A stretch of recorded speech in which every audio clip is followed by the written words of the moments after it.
de Faure Gnassingbé. Et rappelez-vous, chaque fois que les Nations Unies viennent en catastrophe pour vous dire quelque chose, c'est plutôt pour vous dire écoutez, faites vite ce que vous avez à faire, sinon il va falloir avoir des interventions extérieures. Rappelez-vous ce qui s'est passé au Nigeria avec les militaires. Vous voyez? Donc, pour répondre à votre question, ce dialogue ne peut pas avancer. Les conditions qui étaient demandées de libérer les prisonniers, est-ce qu'on les a libérés? La moitié ont dit, mais il y a plus de 400, 500, 600 prisonniers.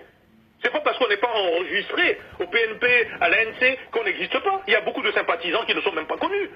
De quel droit on demande seulement aux partis politiques de libérer les gens? L'amnistie doit être pour tous ces sympathisants. Quand, le 19 août, les gens sont sortis dans la rue, vous croyez qu'ils étaient tous leurs cartes à l'ANC, au PNP? Pas du tout. D'ailleurs, le président de la PNP, Achadam, l'a reconnu. Ça l'a dépassé, ce qui s'est passé. Ça l'a dépassé complètement. Donc, il faut d'abord libérer les prisonniers. Mais quel est le problème? Mais les prisonniers ont disparu. Les prisonniers sont morts. Ce système de Faure Gnassingbé et ces militaires non républicains ont tué des pauvres gens togolais qui ne cherchaient que la démocratie et le bien-être de leur peuple et de leurs parents. C'est pour ça qu'ils ont des difficultés pour vous les montrer. Où sont les avocats? Où sont les organisations des droits de l'homme pour aller visiter ces gens? On leur interdit d'y aller. On leur interdit d'y aller. Et certains vont à des dialogues, alors que ceci n'est pas résolu. Et par contre, oui, le gouvernement... Mais on dit justement que ce 27e dialogue est une occasion pour régler définitivement la crise togolaise qui dure depuis 27 ans, il faut le rappeler. Mais vous voulez régler quelle crise quand on a tué encore des gens qui devaient être libérés? Certains l'ont tué pour faire des cérémonies ésotériques. Certains les ont tués tout simplement pour d'autres raisons qui nous échappent. Certains l'ont tué parce que les prisons togolaises ne valent absolument rien. Mais dans tous les cas de figure, ces gens qui sont morts, vous croyez que ça va résoudre quelque chose de manière définitive? C'est un système, hein. Vous vous trompez sur le fond. Ce n'est pas des individus qu'on veut modifier. Vous changez Toto pour Tata, ça ne change rien du tout au Togo. Hein. Si vous changez un Faure Gnassingbé pour monsieur qui va faire plus de pire qu'on a, mais ça ne change rien. C'est ça que le peuple togolais ne comprend pas. Ce n'est pas une sorte d'individu. Hein. Il s'agit de changer un système. Et un système qui produit des virus. Et des virus mutants. Vous avez vu les opportunistes des opposants qui se disaient du côté unir, qui sont devenus l'opposition, qui sont redevenus unir, qui sont redevenus opposition. Ils changent tellement vite qu'on a même dû créer un nouveau nom pour ce genre de virus mutant. Vous voyez le problème? C'est ça le vrai problème du Togolais. Mais la population elle-même, quand tu lui donnes du riz, quand tu lui donnes de l'argent, beaucoup changent de camp rapidement. Alors, est-ce qu'il faut se poser la question, ce peuple togolais depuis les années 60, est-ce que ce peuple togolais a respecté les lois de Dieu? Est-ce qu'il est plus à recevoir juste la justice? Est-ce que le peuple a accepté d'aller manger avec des gens avec lesquels on ne devrait pas manger? Qu'est-ce qu'ils font la nuit exactement, ces gens de l'ésotérisme? Regardez bien tout ce que vous avez vu défiler pour le soi-disant dialogue là. Mais c'est les gens qu'on voit toujours la nuit. Et là on les a vus à midi. Il faut se poser la question. Il faut se poser la question. Donc, la réponse à votre question, il n'y a pas de dialogue. Il n'y a pas de dialogue, c'est un faux dialogue. C'est un cinéma. Certains jouent le jeu, certains ne jouent pas le jeu. Ceux qui jouent le jeu, qu'ils arrêtent. On n'est pas là pour trahir le peuple togolais. Ceux qui savent que ceci ne va rien donner, qu'ils le disent au peuple togolais. Et qu'ils refusent de continuer cette mascarade. C'est un fake dialogue. Vous voyez? C'est pour tromper les populations. Bon. Qu'est-ce que fait le président ghanéen dans cette histoire? Je pense que de toute bonne foi, il essaie de résoudre et d'aider. Mais il ne va pas aider, parce que si on doit aller dans son historique, et les financements qu'il a pu obtenir, quand le président Yadema père était au pouvoir, alors on va rentrer dans d'autres débats. Donc, nous sommes en train d'étudier qu'est-ce qu'a pu obtenir les gens du Ghana, y compris ce président, au moment où M. Yadema père était au pouvoir. Et si on pouvait faire une étude plus approfondie, on pourrait comprendre aussi pourquoi il est si intéressé à devenir au départ médiateur et aujourd'hui facilitateur dans ce débat. Qui s'enlise? Il a donné 10 jours, on n'a rien fait. On n'a rien fait aujourd'hui. Et vous-même vous l'avez dit, il n'y a même pas de date pour la prochaine réunion. Alors chacun me dit, c'est suspendu. Suspendu. Mais suspendu comment? On a besoin d'un facilitateur pour parler. Les Togolais ne peuvent pas se parler entre eux.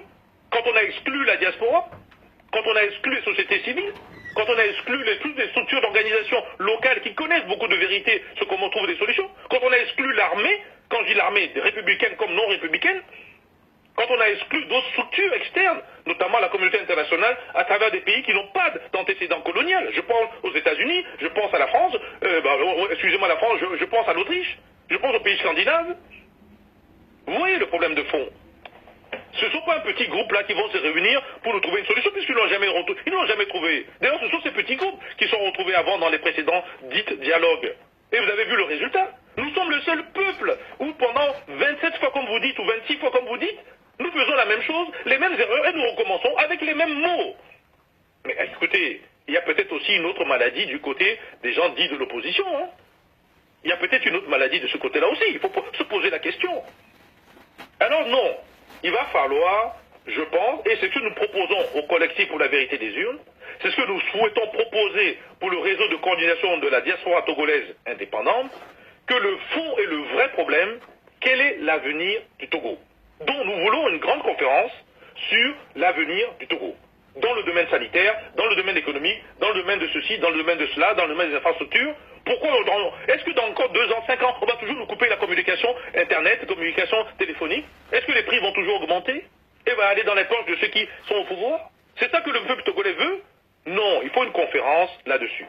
Alors, est-ce que cette conférence peut se faire avec ceux qui nous ont menés dans la situation où nous sommes? Est-ce qu'on peut faire une conférence sur l'avenir du Togo de demain avec des gens qui ont organisé ce Togo pour le mettre par terre tel qu'il est aujourd'hui? Voilà une autre question auquel les Togolais devaient s'amuser à répondre eux-mêmes. Parce que s'ils veulent recommencer le futur avec le passé, alors qu'ils continuent. Si quelqu'un nous dit encore non, on doit reprendre les mêmes et refaire, qu'ils continuent. Je n'ai jamais vu un match de foot où on reprend les mêmes équipes qui ont perdu pendant 26 ou 27 fois. 26 ou 27 fois, vous avez perdu le match. C'est pas 1-0, c'est pas 2-0, c'est 15-0 qu'on fait chaque fois contre le peuple togolais. C'est 25-0 qu'on fait contre le peuple togolais. Et nous nous levons, qu'on va encore faire le match. Avec la même équipe. Vous avez déjà vu ça où? Nous sommes le seul peuple à accepter cela. En disant que non, il faut attendre encore jusqu'en 2020. Mais attendons alors. Attendons. Que personne ne se plaigne. Que personne ne sorte dans la rue pour faire des marches. Que personne... Et tout le monde accepte alors à ce moment-là. Et ceux qui sont les ayatollahs, soi-disant, de l'opposition, là, qui fassent très attention aussi à ce qu'ils font. Parce qu'on entend du bruit de l'argent qui circule, même si ça ne fait pas beaucoup de bruit. On entend quelques valises là qui bougent aussi, ici et là. On n'est pas des dupes dans toute cette histoire. Les Togolais n'est pas d'un peuple qui ne comprend pas ce qui se passe. Et comment se fait la redistribution? Qui sont ceux qui achètent les terrains actuellement au Togo? Qui c'est qui ont les 4x4 au Togo? Qui c'est qui peut se permettre de mettre les essences et autres là? Mais c'est pas la population à Bassar, c'est pas la population à Tafamé, c'est pas la population à Mangou ou ailleurs où les gens sont bloqués. Donc qu'on fasse attention au rôle qu'on a. Le fait d'avoir sous son front opposition, ou bien ceci ou cela, dans l'alternance, ne veut pas dire que vous êtes celui qui va résoudre le problème. C'est vrai qu'on reconnaît un moine à son habit. Mais l'habit ne fait pas le moine. L'habit ne fait pas le moine. C'est pas parce que vous êtes marqué opposition que vous êtes un opposant. Que tous les Togolais le sachent. C'est pas parce que vous êtes tamponné par Faure Gnassingbé opposant que vous êtes opposant. Il faut faire attention à cela. Et même dans le Parti uni, il y a des gens qui sont contre le système. Mais on leur coupe la tête s'ils osent parler là-bas dedans. Donc on a un problème de fond de transparence dans ce pays. Nous sommes des pays obscurs, opaques. On ne veut pas de transparence. Laissez les gens s'exprimer. Les associations de la société civile. Laissez les gens aller voir où sont ces prisonniers qu'on ne veut pas libérer. Pourquoi ils sont morts? Qui les a tués? On a même des photos, des vidéos des militaires. Pourquoi ils sont impunis? Pourquoi ils sont impunis dans un pays? Quel est le pays qui a organisé son avenir sur l'impunité? Le Togo.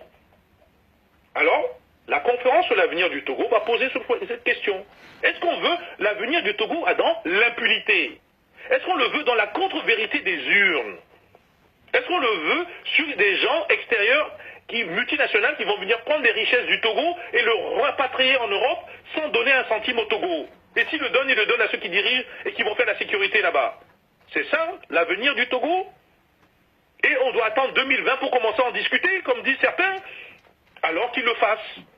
Qu'ils le fassent. Il n'y a pas d'obligation à sauver ceux qui ne veulent pas se sauver. Il n'y a pas d'obligation à soutenir les gens qui crient tous les jours dans la rue sans savoir pourquoi ils crient. Alors qu'on pose les problèmes de fond. Il y a un problème de transparence dans ce pays. Et celui qui empêche la transparence, c'est un virus. Vous ne pouvez pas lui dire de partir. Je n'ai jamais vu un médecin dire à un virus de quitter le corps de quelqu'un. Donc c'est des opérations. Mais justement, le régime RPT uni affirme qu'il a fait preuve de bonne foi en libérant une trentaine de détenus au centre de... Est-ce suffisant pour continuer le dialogue, les négociations? Monsieur le journaliste, vous venez de dire une grande énormité que je vais vous expliquer sous une autre forme. La condition que le peuple togolais a demandé, c'est que ce monsieur s'en aille parce qu'il n'a pas respecté, refusé le parallélisme des formes juridiques sur la Constitution de 92. Donc il a triché. Il a triché. Bon, quelqu'un qui triche, il sort du jeu. On dit, on revient à 92 avec les conséquences, c'est-à-dire, il sort du jeu. On accepte qu'il sort pacifiquement. Bon, il ne veut pas. L'armée ne veut pas. Très bien.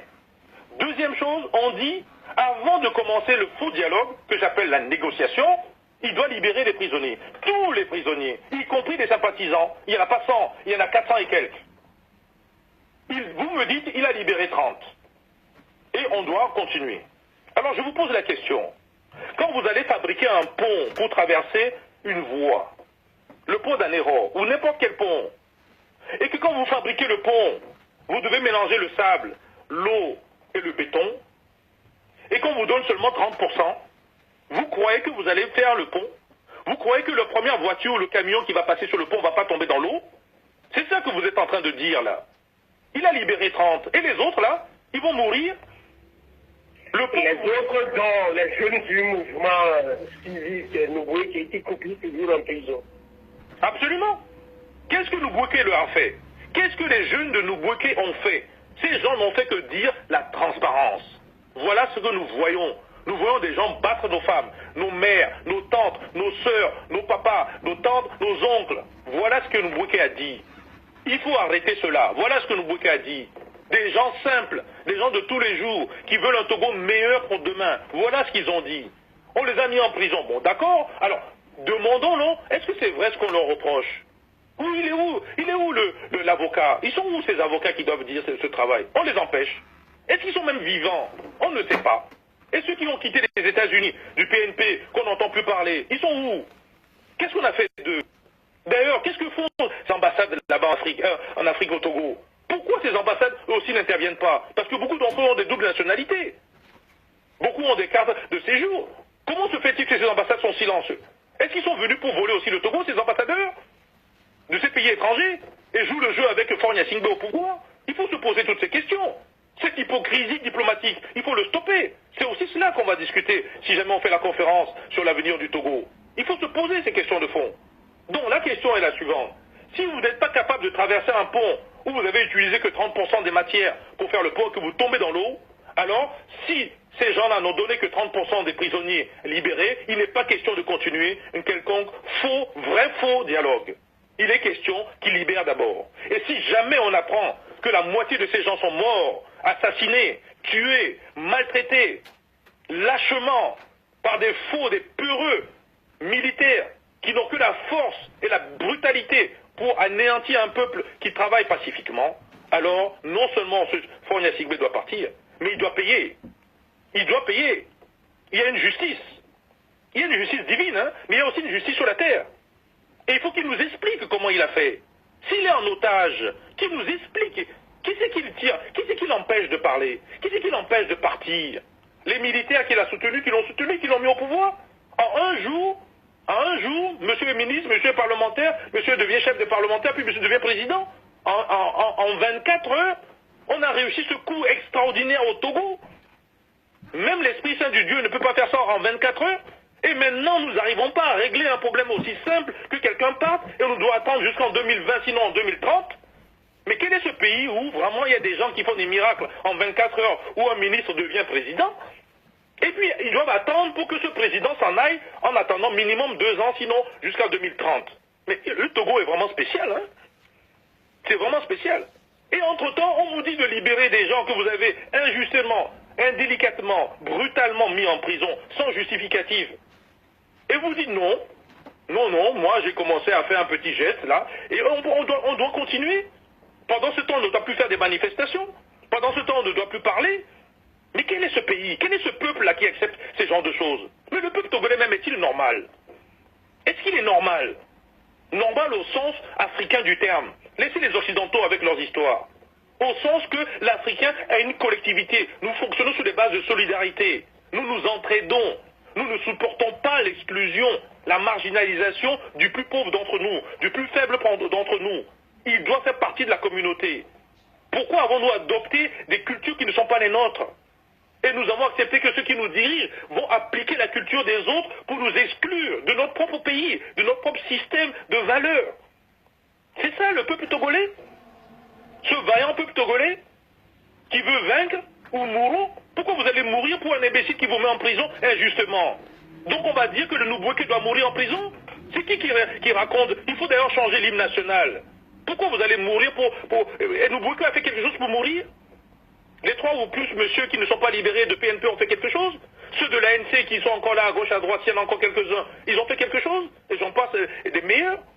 Non. L'impunité, c'est ça le système que nous voulons mettre en place pour le futur du Togo? Il faut une nouvelle conférence où on se dit la vérité. Et vous ne pouvez pas le faire avec celui qui a organisé, géré, institutionnalisé la contre-vérité des urnes. Ce monsieur est un virus. Et dans tous les systèmes que je connais, on décontamine le virus. On désinfecte le virus. Vous pouvez choisir un produit bio, vous pouvez choisir un produit chimique, vous pouvez choisir un produit invasif, mais il faut décontaminer. Donc, il faut décontaminer le Togo. Que vous voulez passer dans la religion et vous parlez à ce moment de sanctifier, pourquoi pas? Mais il faut un résultat. Et le résultat ne veut pas attendre 2020. Parce qu'un virus que vous attendez pendant jusqu'à 2020, il va proliférer, hein? Il va muter. Donc votre médicament ne sert à rien. Il faut expliquer ça, hein, les gens, les religieux là, qui disent qu'il faut attendre 2020. Parce que quand la mutation a eu lieu, c'est fini. Hein? Il va falloir refaire de nouvelles exorcistes avec de nouvelles formes de prière, d'incantation. C'est chirurgical. Maintenant, où est le rapport de force? Mais il faut aller le chercher. Il faut aller le chercher, il faut l'organiser, il faut une nouvelle forme d'unité entre et les gens de la diaspora, et les gens du pays, et les sociétés civiles. Il faut que les chefs d'État africains se divisent sur la question du Togo. Il y a rien qui supporte Faure Gnassingbé. Nous allons les identifier. On les connaît. Ils sont tous dans les réseaux ésotériques ensemble. Mais il y en a qui disent non. M. Bouhari a dit non. Il a remis, M. Obasanjo qui a mis Faure Gnassingbé en place, l'a soutenu, il lui a dit non. Il faut que tout le monde le sache. Nous l'avons écrit au collectif pour la vérité des urnes. C'est très important. Le Togolais ne veut pas mélanger tout. Hein? Trop de viande dans une sauce, ça gâte la sauce. Ce n'est pas vrai que trop de viande c'est bon. Ce n'est pas vrai que le Togolais enlève ces faux stéréotypes de sa tête. Il faut séparer les chefs d'État africains en deux. Il y a ceux qui supportent Faure Gnassingbé, le virus, et ceux qui ne le supportent pas. Donc, on faut leur demander comment on fait pour enlever un virus. Surtout mutant. Parce qu'il a muté 27 fois. 27 dialogues, c'est chaque fois un nouveau virus. Et on recommence à zéro. Vous mettez les compteurs à zéro. Mais le virus, lui, il n'est jamais au compteur à zéro. Le virus, il continue à vous donner son virus. C'est ça que le Togolais veut? Voilà, le compteur à zéro. Ils disent que la loi n'est pas rétroactive, que si jamais il faut amener la Constitution avec la formule, le président est élu pour un mandat de 5 ans renouvelable une fois, cela ne doit pas s'appliquer à Faure Gnassingbé. Est-ce que vous partagez cette opinion que la loi ne doit pas être rétroactive? Moi, je ne partage rien du tout. Je dis que c'est faux. Je ne partage rien du tout. C'est faux. Vous êtes en train de me dire que si je vous ai volé il y a 10 ans, 15 ans, 20 ans, et que vous découvrez que je vous ai volé, il faut oublier. Il faut mettre les compteurs à zéro. Mais moi, je vous ai volé, hein. Si je vous vole votre maison, et vous découvrez 10 ans, 15 ans après, il faut mettre les compteurs à zéro, vous oubliez, moi je garde votre maison, vous allez accepter cela? C'est ce que demande Faure Gnassingbé. Comment il a modifié la Constitution de 92? Il a demandé au peuple de faire un référendum? Il a demandé au peuple? Non, il a décidé, par la force, unilatéralement, tout seul, de le faire. Il a mis la forme là, en mettant ces gens du Parlement derrière. Mais c'est la forme. Donc tout ce qui est vol, tout ce qui est crime, dans notre culture africaine, il n'y a pas de prescription. Il n'y a pas de prescription. Donc oui, quand on découvre, quand le peuple a découvert, plus tard, parce qu'on a mystifié le peuple, on a trompé le peuple, on a acheté une partie du peuple, mais ce peuple a quand même compris, essentiellement grâce à Tikpi Achadam le 19 août. Et qu'il a compris maintenant, alors non, le peuple ne peut pas vivre à côté du virus. Ça, je peux vous le dire. On va trouver un moyen. Il y a plusieurs formes. Si les Occidentaux ne veulent pas aider, mais on les connaît, eux. Ils ont toujours travaillé avec des virus, mais ils ont les médicaments pour arriver à mettre le virus de côté.